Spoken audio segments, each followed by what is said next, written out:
Okay, good afternoon, everyone. Welcome to our virtual class, number 3, week 12 and week 13. So, by the way, I'm Ms. Roda Jemima Disia, your OLC or Online Learning Coordinator for Personality Development. Our learning objective, here's the number 1, identify the abstract of personal intelligence. Number 2, identify the personal intelligence. Number 3, why? Personal intelligence, EQ plus IQ. And then, number 4, identify our habits. And then, number 5, enumerate the shaking habits. So, please prepare yourself to our learning objective. Okay? Let's continue our discussion with personal intelligence abstract. Okay? Personal intelligence abstract. A model of personal intelligence is developed. Personal intelligence is defined as the capacity to reason about personality. So you have the reason, you have the ideas of your personality, and you have to reason out what personality do you want to become. And to use personality and personal information to enhance one's thoughts. Sabihin, you have to use your personality and personal information. What are those? Have different personal information. Like personal information, what is your name? What is your age? Where do you live? To enhance one's thoughts. Example, from the development of a child, nag-start siya one thought. One thought. Why? Example, by saying mama. Yeah? So later on, his or her personality develop according to his or her age, according to the personality and thought of his and her parents. Okay? What are the plans? Ano ba yung mga plano na na-encounter ng isang tao para ma-build yung personality, on how to develop your personality, on how to change your personality, and of course, the life experience. Life experience, sometimes we have the same life experience, sometimes we have the similar life experience, but we also have the life experience is different to others. That's why the reason some of our friends are sharing life experiences due to open-minded tayo. We want an advice regarding to the decision. Example, ikaw na-encounter mo to. Ako ngayon ko palang ma-encounter. Ano ba yung dapat kong gawin? Nandyan si parents, nandyan si teacher, nandyan si guidance, or kung sino man yung mga kung sino man yung mga friends, peers mo na you want to have information, baga, to advise to you what is good for you or what kind of decision do you make. If you are deciding, you have to know what is your consequences. So we are here to guide you. We are here to support you, even your parents. But you have the freedom to choose.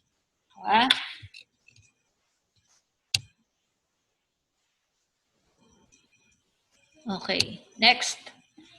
Approaches to related concepts such as intrapersonal intelligence and psychological mindedness are reviewed. Okay, so psychological mindedness, the review, your intrapersonal intelligence, the discussion last meeting. Next, a model of personal intelligence is proposed to emphasize the capacity to, number 1, recognize personally relevant information. So we filter this information based on how to recognize them. If it is relevant information to us, we recognize them and we have the freedom. Whether we want to choose that information or we want to execute that information. recognize natin kung helpful ba yung information na yan, kung fake ba yung information na yan, or sometimes, those information we are relying is, nakakatulong ba sa atin, nagagamit ba natin, na-share ba natin. And then, the existence of that information, where that info came from. Okay? Papasok dyan si intellectual intelligence. Saan natin we learn about, we understand, we interact. Followed by form-accurate models of personality. Okay? Yung form-accurate models of personality, saan ba tayo nagre-rely? Paano ba natin nalalaman na accurate yung model of personality na yan? So, from relevant information, followed by magfo-form tayo ng models of personality. Example number 1, sino yung ina-idolize natin? Filter natin, ito yung idol ko. Bakit ko to idol? Kasi meron siyang ganitong personality. So someday, I want the same as him or the same as her also. So paano naging accurate? Kasi based on sa nakikita natin on his or her personality, successful siya in life. What are the steps?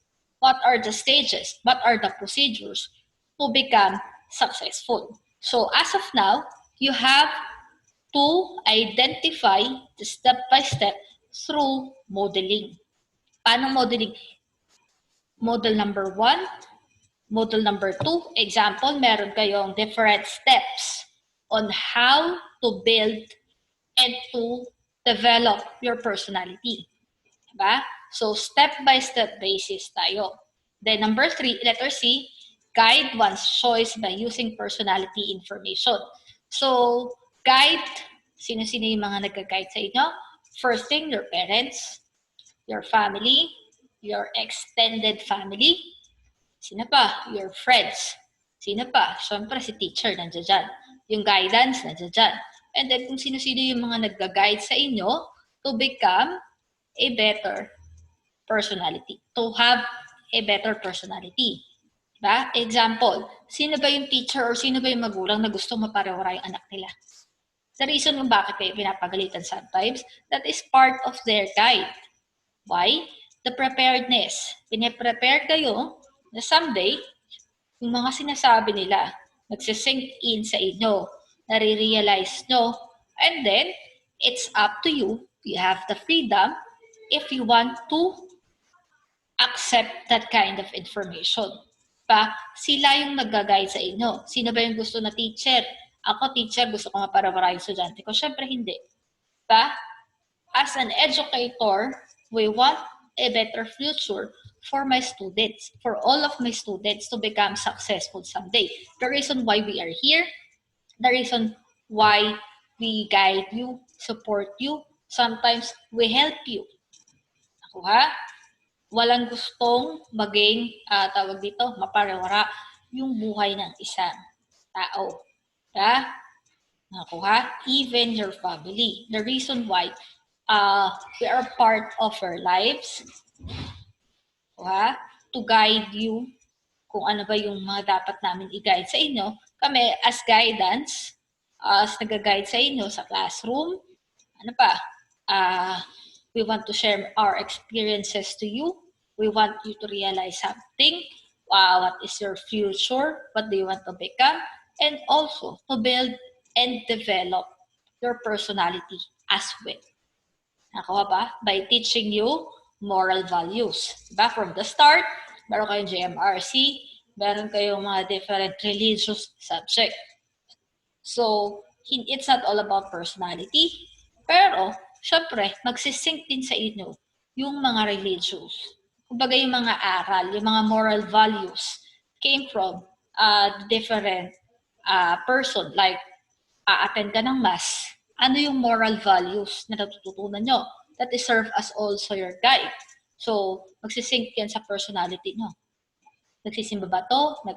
It doesn't matter kung ano yung sasabihin ng ibang tao. Yung bata na to, hindi naman to nagsisimba. Yung simba ligaw. Diba? It's up to you whether magsisync ba yung sinasabi ng ibang tao sa inyo or you pursue what do you want. Wala akong pakialam sa sinasabi nila. Basta ako, alam ko yung ginagawa ko and meron akong future someday. I will build my own personality and my personality is strong and strength. Whatever circumstances in life that is part of challenge that encountered by the human beings. Okay?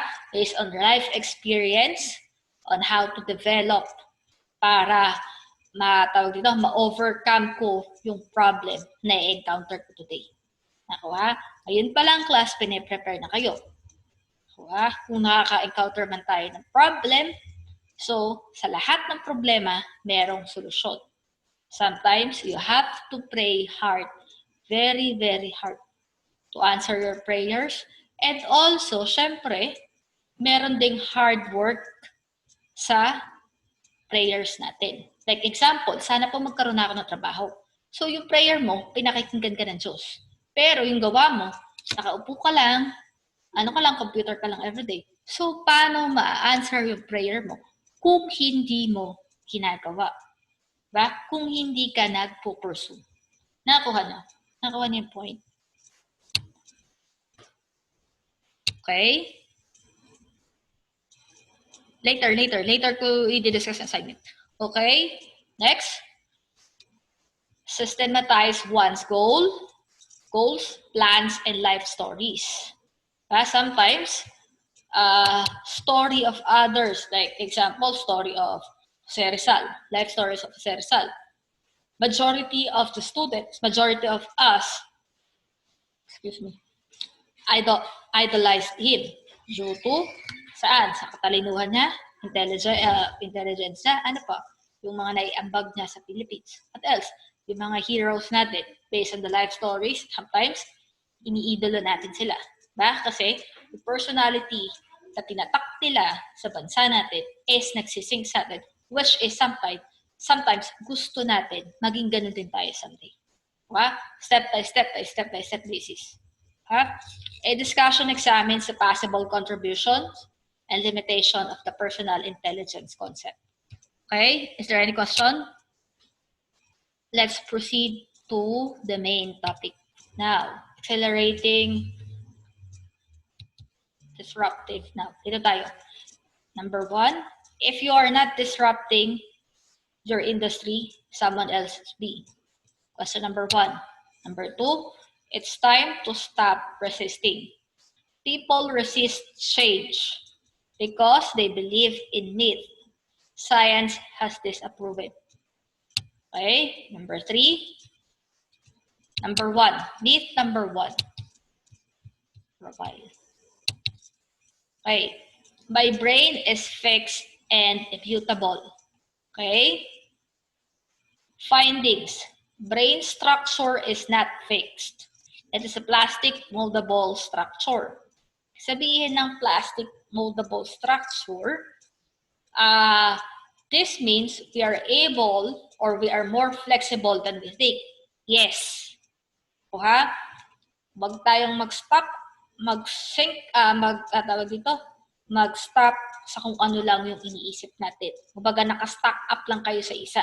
But, think of it na you are more flexible kaysa sa iniisip nyo. You have to, or we can adapt to change. It's based, or it's up to you. You have the freedom of choice whether you want to implement the different kinds of flexibility. Ba? Flexible ka saan? Ba? Because you are using your brain. Ba? Ibig sabihin, nakakapag-isip ka ng maayos, magiging flexible ka, nagkakaroon ng sistema, nagkakaroon ng masusing pagbabago due to your thinking. Kasi nga, flexible ang brain natin. Ba? Kaya nga, we are able to adopt multiple intelligence. Next. Our brain is refreshed and stimulated by newness. Paano new test? Ano ba yung na-adapt natin sa mga makabago? So, example, as millennial, sometimes mas more advanced kayo rather than sa mga magulang nyo. Especially kapag ka may bago. Like bagong labas na cellphone, bagong labas na laptop, ano pa, bagong balita. Diba? Why? Kasi sometimes, sabi kanina, your brain is more flexible. Nakuha? So during their time, sometimes they didn't experience that kind of technology. Sa inyo, habang lumalaki kayo, so may technology na nagbe-build. That's why, i-enhance natin. Ano pa? Na-adapt natin. What kind of technologies do we have? So sometimes, di ba, mas magaling pang mag-manipulate ng computer or ng kung anumang bagong gadget. Sometimes ang anak kaysa sa magulang. Why? Kasi we're able to adapt at the early age or at the young age. May technology na nag-develop and in-enhance tayo sa ganitong klaseng technology. Diba? Kaya nga, from era 1 to era 2, sila yung mga traditional. Tayo yung nasa makabago. The reason why nagko-collab sila through kung ano yung mga traditional na ginagawa, nilalagay sa makabago. Like example, yung books. Yung books, ano yan? Material na it is composed of materials na visible like paper. Sometimes, sa ngayon, ang ginagawa, yung books, pwedeng ina-upload or via sa mga digital media. Pero may books pa rin tayo. Parang it's our choice kung saan tayo mas mabilis matututo. Kung bibili ba tayo ng libro na to or magda-download na lang ako nito sa internet para viewable siya sa akin. Diba? Nasa atin yung desisyon kung saan tayo mas matututo. Kung sa makaluma ba or sa makabago. Pero at least flexible tayo. Kung halimbawa, ito yung ibigay sa'yo, matututo ka. Ito yung ibigay sa'yo, matututo ka. Diba? Flexible tayo talaga yan. Electronic book, e-books, okay, very good. E-library, Wattpad, very good. Dati, from Wattpad, panahon ng mga magulang nyo, pocket book. Diba? Ngayon, mga stories sa life, nasa Wattpad, mga experiences nila, sinishare nila sa Wattpad. Diba? Nakuha? So, next. Scientists agree genes versus environment. Di naman X environment. Genes times environment creates infinite possibilities. Example sa genes and environment natin.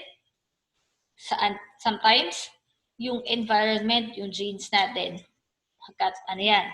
Dito, kasama yan. Example, baby. Diba? Genes natin na malalaking katawan. Genes natin na matataangos yung ilong. Genes natin na mapuputi. Bakit may maitim akong kapatid? Diba? Ibig sabihin, baka tawag dito, may genes sa isang parent na may lahi silang dark. Diba? How about sa environment? Sa environment naman, it creates infinite possibilities. First, paano infinite possibilities? From environment, kung saan kayo lumaki, again, you have the freedom of choice. Whether that environment is dala-dala nyo, kung saan kayo magpunta. Like example, kapag ang environment na maingay, sometimes, hindi lahat dala yan sa environment na makabago. Like example, student 1, galing sa maingay na environment. Pero pagdating sa school, bakit siya tahimik? Sabihin, yung environment niya outside, hindi niya dinadala sa current environment na meron siya ngayon. Okay? Followed by nature versus nurture. A futile argument and limiting need. There is no such thing as pure genetic determinism. Diba? Kung pure yan, class, kung pure yan genes nyo, kung pure yan, tawag dito, kung pure yan, ganyan talaga yung nakalakihan nyo. It is, na natin matatawag na pure kasi ayan yung nakasanayan nyo, Ayan yung in-implement nyo. Ayan yung existing na i-implement nyo based on sa genes from your family at environment na nakasanayan nyo. Pero yung environment, it's up to you whether bit nyo pa yan or hindi. Next. Our lives are not dictated by the content of our genes or our genes. Yes,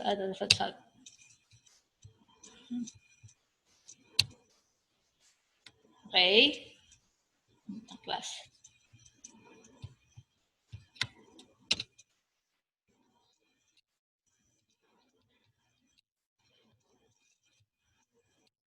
Okay, dito tayo. Are you all familiar with memes? Saan natin nakikita yung mga different meme natin sa social media?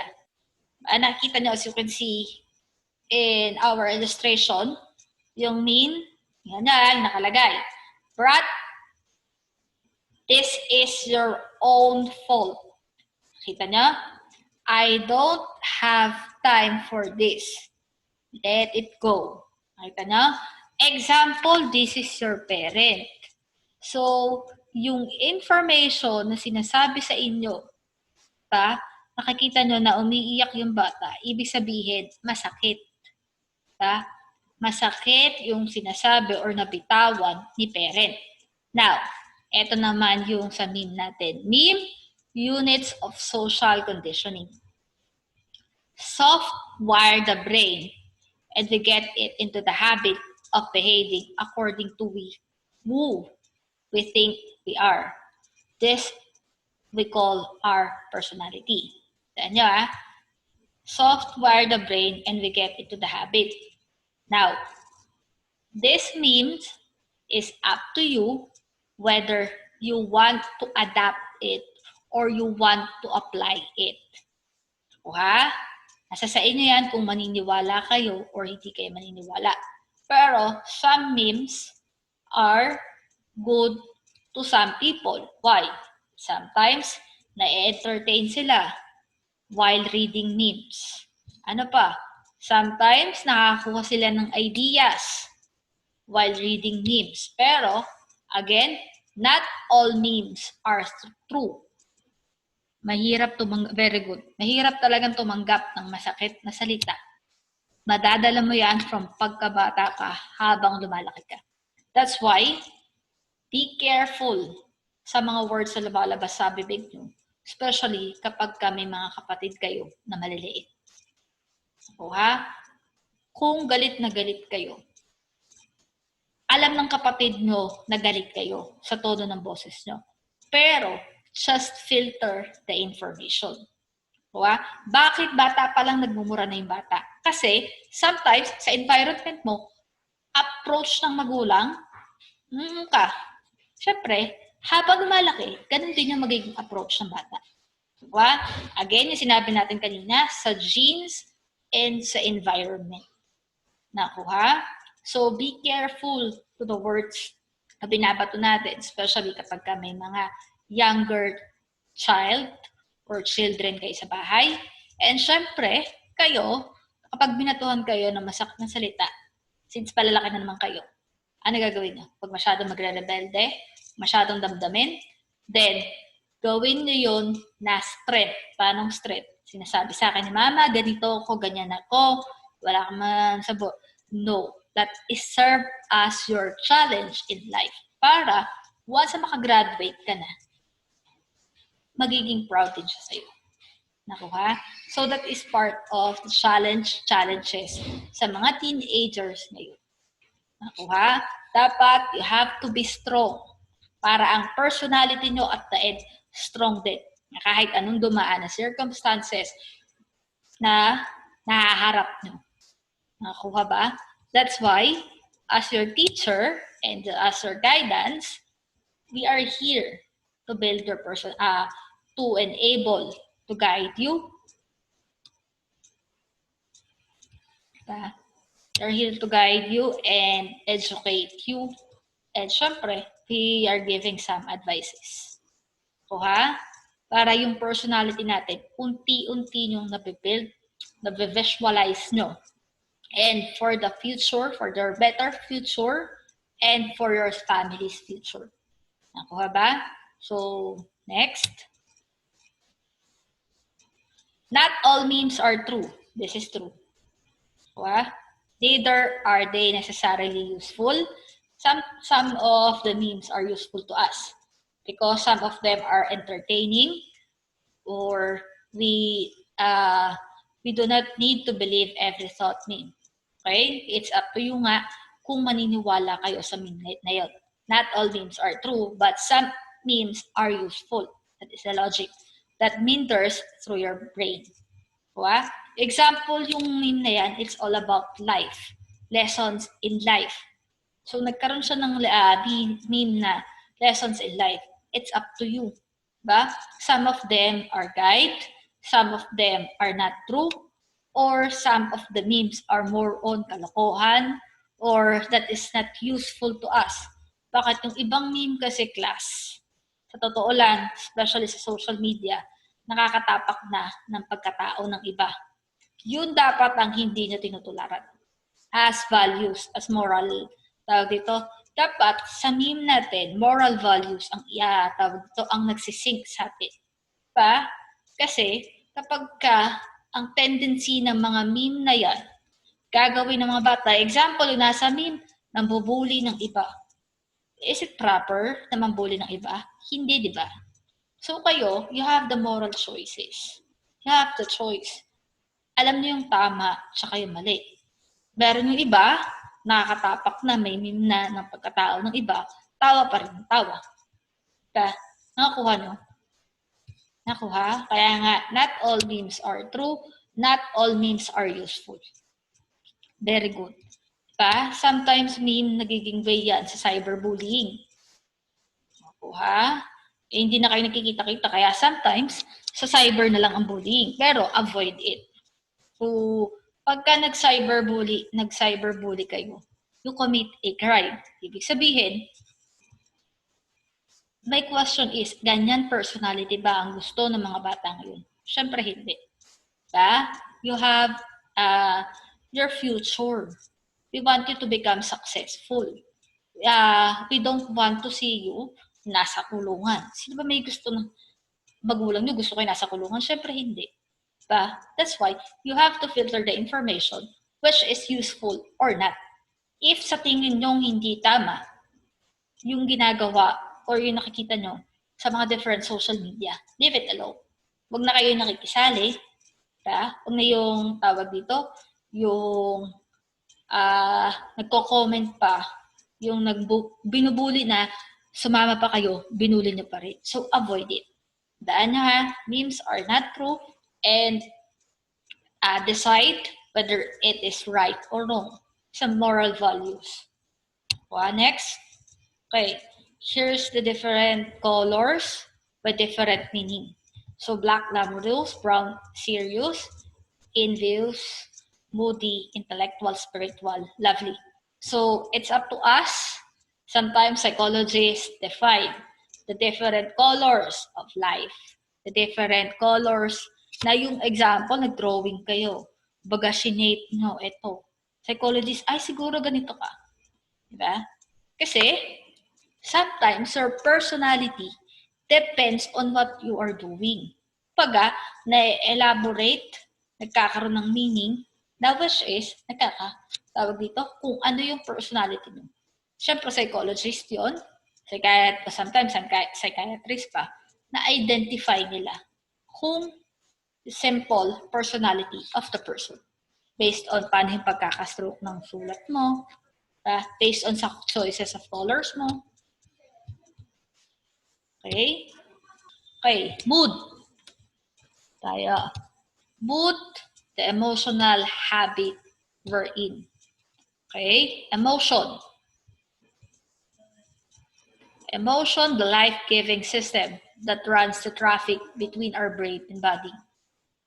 Brain and body. Feelings give us important feedback about our well-being, our energy levels. Okay. Example, kita nyo yung nasa picture natin. So, imagine nyo yung brain nyo. Etong mga tumadaloy na to is information na naiipon sa brain natin. Let's say, may iniisip kayo. Yung problem nyo, sabay-sabay. Siyempre, sa taas pa lang, sa brain pa lang, may traffic na. What if, what more, sa emotions pa sa body? Diba?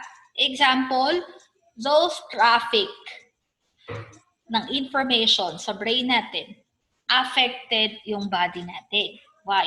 Example, stress number 1, stress number 2, stress number 3, stress number 4. Paano ba na-stress kapag nag-overthink ka? Because of sabay-sabay na yung problem.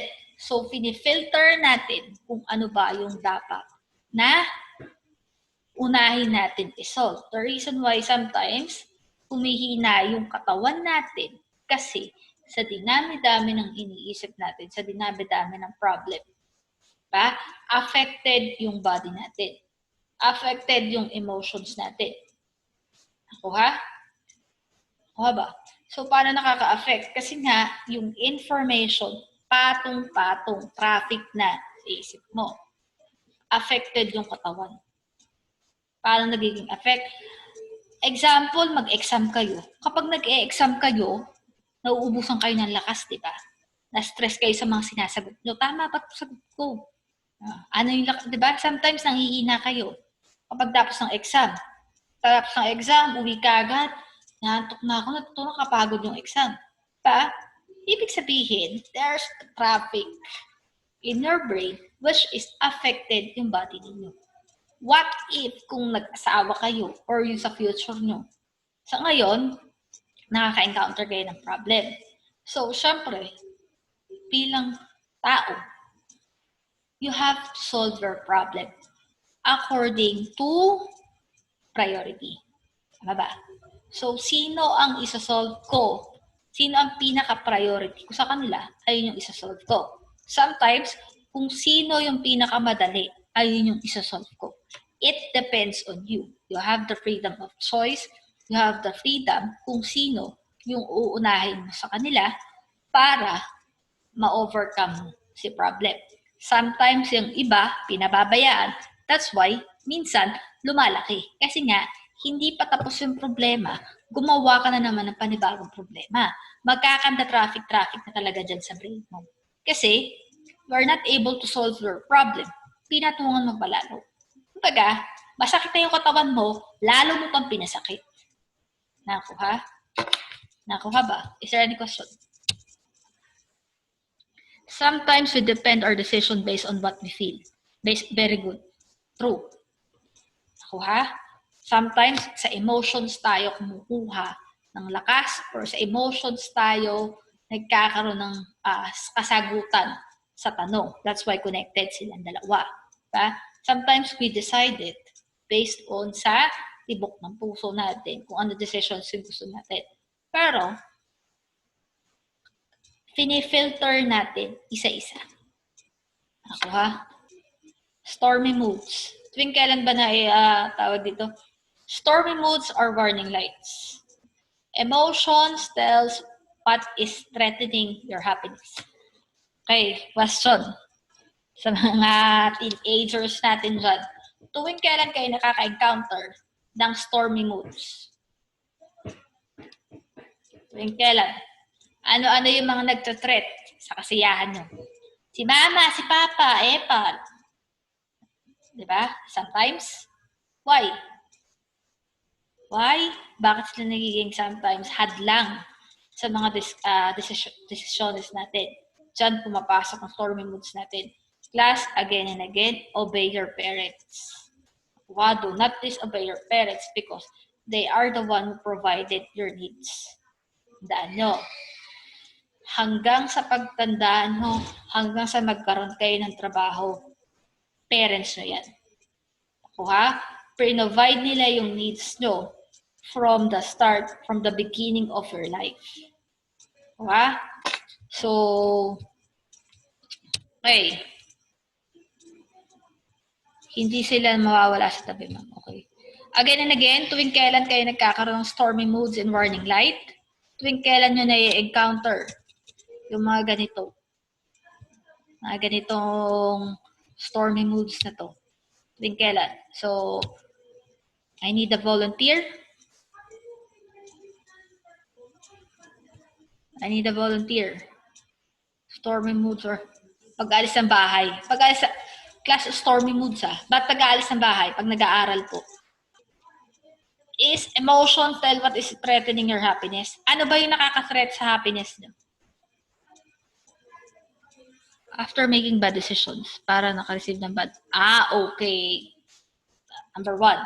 After making bad decision. Example, hindi mo naman inaasahan na yung naging decision mo ay hindi pala maganda.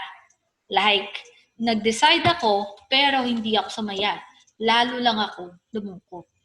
Ibig sabihin, sa next na gagawin ko in my life experience, I don't want to experience this again. Due to ano-ano yung mga changes na dapat kong gawin. Diba? To avoid nakakasira or nagtathreat sa happiness ko. Pag nagkasked na lakad namin kaso di pinayagan kasi may nangyari, okay. Sa mga hindi inaasahan nangyari. Sa pagka sa una, syempre, masakit.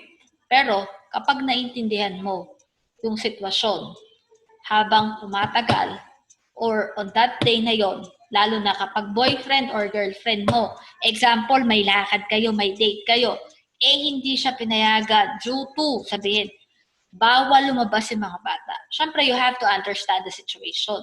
Diba? Kapag ka-class, boyfriend and girlfriend factor, huwag kayo magagalit kapag ang girlfriend nyo or ang boyfriend nyo hindi pinayagan. Class, magulang yon. Nakuha? So, bakit ba hindi pinapayagan? Siyempre, meron silang reasons. Ano yung reasons nila? Pandemic. Ano pa? Bata pa. Ano pa? May na-experience sa inyo na umalis kayo, pinagkatiwalaan kayo, pero nawala yung tiwala ng pag-uwi nyo. Bakit? May ginawa kang hindi maganda. Example, nakapag-away ka, may gulo kang pinasukan. Diba? The reason why, they are your guidance.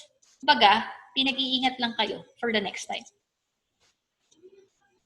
Umuwi ng tipsy. Okay. Kaya nga hindi pinapayagan sometimes kasi gumagawa kayo ng ikagagalit nila.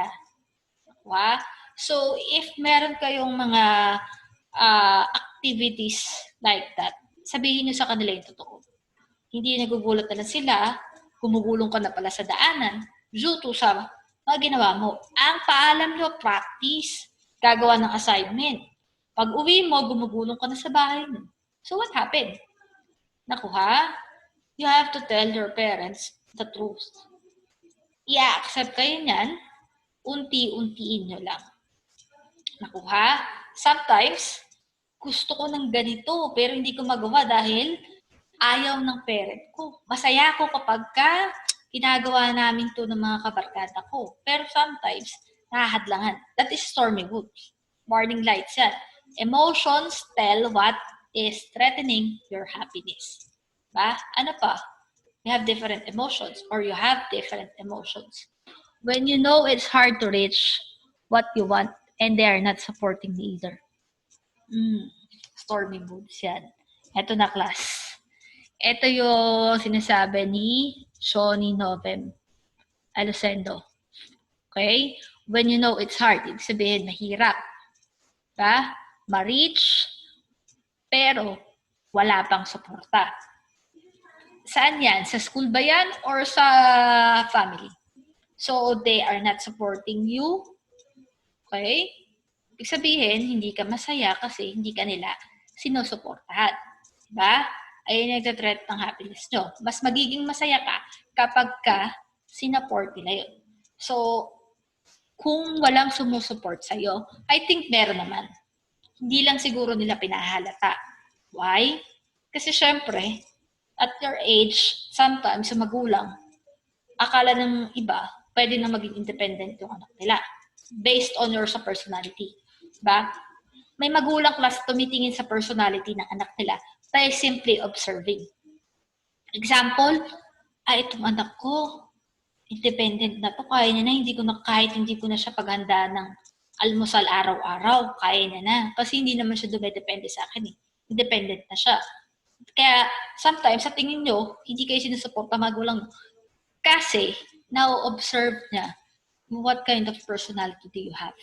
Na if you have the strong personality, if you have the independent personality, support yan all the way. Parent yan, class. Wow? All your parents supported you, all your teachers guide you and support you as well. So lang naman ng magulang na mapayos tayo. Yes. Pero syempre, hindi lahat ng magulang class pantay-pantay or pare-parehas ang iniisip or tawag dito, pag-raise sa we have different families. So it's up to your parent kung paano kayo palakihin. So, kung kayo, may kakilala kayo na ganito yung iba, hayaan na lang sa family nila. Do not comment anything kasi they know their family. Diba? Kung ganito yung desisyon sila sa family nila, avoid commenting and avoid na yung mag-i-instruct ka. Diba? Kasi yung family nila yun.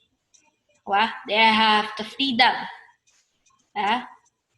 If they allow you to advise or if they allow you to give information, say it. Pero kung hindi kayo na-allow, don't. Kumbaga, let's give them a privacy. Ayaw lang naman ng magulang natin eh. Yes, true. Huwag mong himasok sa pamilya ng iba. Kapag sometimes kasi nanghihimasok sa pamilya ng iba, nagkakaroon ng conflict, may misinterpret. The reason why may mga extended family na tawag dito, sometimes nagkakaroon ng conflict due to sa mga information na hindi nafe-filter or yung mga information na sometimes fake or hindi totoo. Nakuha? Ba? Is there any question? Okay? Kwento sa ibang dagdag. Okay. Is there any more question? Continuation tayo on Friday. This meeting is almost done. So I hope to see you guys on Friday. And there's another set of speaker next Wednesday.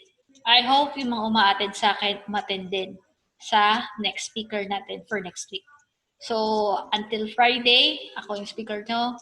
And then this, okay na. I'm done with my presentation and I'm done with our virtual meeting. Please don't forget your assignment. Again, your assignment is attached in your LMS. Okay? Nasa LMS siya sa PDF under ng self-awareness and social awareness. I hope you learned something from our discussion for today.